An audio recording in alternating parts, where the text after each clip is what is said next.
অজয় শেহতীয়াকৈ যোৰহাট আৰক্ষী যিমানেই কঠোৰ হৈছে আচলতে চোৰৰ উপদ্ৰৱো কিন্তু সিমানেই বৃদ্ধি হোৱাহে পৰিলক্ষিত হৈছে।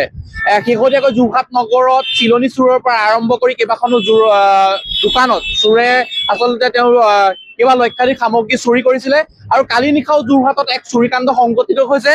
মোৰ সতীৰ্থ দেখালে যোৰহাটৰ যি তৰাজানৰ পূজা মন্দিৰ আছে, পূজা মন্দিৰৰ সমূহভাগতে অৱস্থিত প্ৰায় 2খন দোকানত চুৰি কাৰ্য কালি নিশাও সংঘটিত হৈছে। দোকানৰ ভিতৰত থকা আচলতে ইনভাৰ্টাৰৰ পৰা আদি কৰি পিনি দোকানৰ বিভিন্ন ধৰণৰ সামগ্ৰী লগতে কেছ বক্সত থকা আচলতে কেইবা হাজাৰ পইচা তেওঁ আচলতে চোৰে লৈ গৈছে। দোকানৰ স্বত্বাধিকাৰী আছে, আমি পোনে পোনে তেওঁৰ পৰা জানিব বিচাৰিম।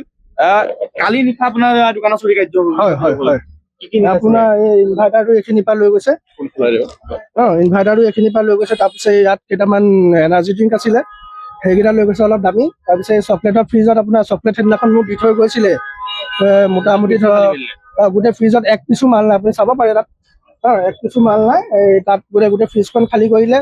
তাৰপিছত এইফালে আপোনাৰ এইকেইটা বস্তু কেছ বক্স ভাঙিলে। তাত অলপ মানে গুটকা চিগাৰেট এইফালে আছিলে, যিহেতু পাণ দোকান আপোনাৰ। পাণ দোকান যিহেতু গুটকা চিগাৰেট আছিলে অলপ, সেইকেইটা অলপ লৈ গ'ল। এইখিনিত বস্তু কেইটামান আছিলে, এইকেইটা মই এতিয়া ভালকে উলিয়ালেহে গম পোৱা যাব আৰু। এইখিনিৰ পৰা বস্তু কেইটামান আছিলে, এইকেইটা লৈ গৈছে। তাৰপিছত এইফালৰ এই চানা টানা অলপ আছিলে, এইকেইটা লৈ গ'ল। আৰক্ষীক খবৰ দিয়া হ'ল। তাৰপিছতে মানে দোকানখন মই খুলিছো। প্ৰথমে আৰক্ষীক খবৰ দি দিলো, এফআইআৰ দিয়া হৈছে।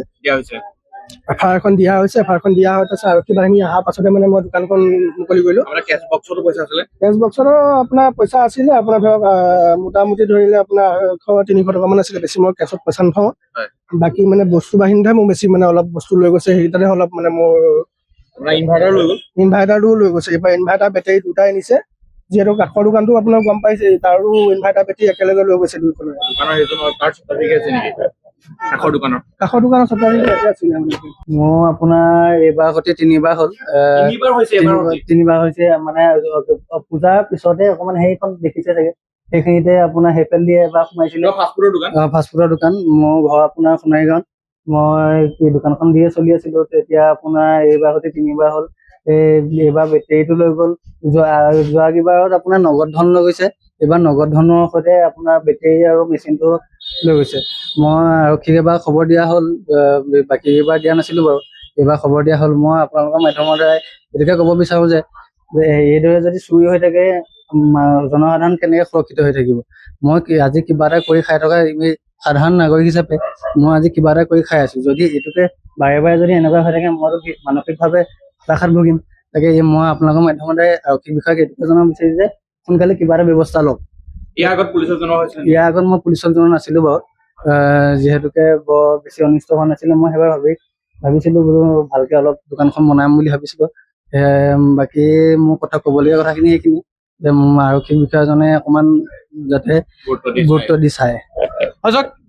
শেহতীয়াকৈ আৰক্ষী প্ৰশাসন আচলতে যোৰহাটত যিমান দূৰ কঠোৰ হৈছে, তাৰ কিন্তু সমান্তৰালভাৱে যোৰহাটত চুৰিৰ সংখ্যা কমা নাই। কিন্তু তাৰ সমান্তৰালভাৱে চহৰৰ উপৰাঞ্চলৰ যি আচলতে সৰু সৰু ক্ষুদ্ৰ দোকান আছে বা যদি বৃহৎ প্ৰতিষ্ঠান চাওঁ, বৃহৎ প্ৰতিষ্ঠানৰ চুৰি কাৰ্য সংঘটিত হৈছে। কিন্তু যি আচলতে সৰু সৰু দোকানসমূহ আছে, সেই দোকানসমূহ দি বহু স্থানীয় যুৱক যুৱতী আচলতে সংস্থাপনৰ বাট তেওঁলোকে নিজে মুকলি লৈছিলে। তেওঁলোকে নিজে চলাৰ লগতে আচলতে পৰিয়ালটোকো সংস্থাপন তেওঁলোকে সৰু সৰু ক্ষুদ্ৰ দোকানসমূহ দি পিনি চলি আছিলে। কিন্তু এই ক্ষেত্ৰত যদি এইদৰে চুৰি সঘনাই হৈ থাকে, উল্লেখ কৰিলে আমি দেখালো ইতিমধ্যে এই দোকানখনে ইতিমধ্যে 3বাৰ চুৰি কাৰ্য সংঘটিত হৈছে। এজন উঠি অহা যুৱক আচলতে তেওঁ নিজে কিবা এটা কৰি আচলতে পৰিয়ালটো পোহপালন দি আছে। তাৰ যদি এইদৰে চুৰি কাৰ্য যদি সংঘটিত হৈ থাকে, তেওঁ আচলতে হতাশাত ভুগিব বুলি কৈছে। এই ক্ষেত্ৰত কিন্তু যোৰহাট প্ৰশাসন কঠোৰ হোৱা খুবেই প্ৰয়োজনীয়।